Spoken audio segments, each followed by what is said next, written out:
আচ্ছা আশিকুল আর সায়েম, নির্বাচন তো আইসা পড়লো, তাই এইবার ভোটটা কারে দিবা তার কোনো কিছু ঠিক করছো?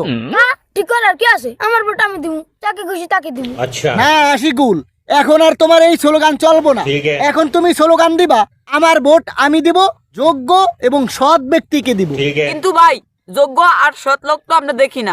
আরে মিয়া, যোগ্য আর সৎ লোক এই দেশে আছে বইলেই এখনো দেশটা ঠিক আছে। আচ্ছা। হয়তো তারা এখনো আড়ালেই পড়ে আছে, কারণ আমাদের দেশে যোগ্য আর সৎ লোকদেরকে সম্মান করা হয় না। তাই তো আমাদের হাদি ভাই যোগ্য এবং সৎ লোক হয়েও তার জীবন দিতে হয়েছে। কিন্তু ভাই হাদি ভাই তো একজনই, তার মতন তো আর কারো দেখি না। ठीक है তা অবশ্য ঠিক বলছো, কারণ হাদি ভাইরা যুগে যুগে একবারই জন্মায়। তাই তো তোমার আমার সবাই হাদি হইতে হইব, তা না হইলে এই দেশ জীবনে উন্নত হইব না। হ ভাই ঠিক বলছেন। এই তুমি কে আমি কে?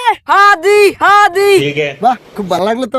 এই আমরা সবাই হাদি হব, যুগে যুগে লড়ে যাব, আমরা সবাই হাদি হব। যুগে যুগে লড়ে যাব।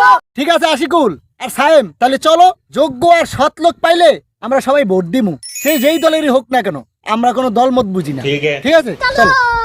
रुको जरा सबर करो। अच्छा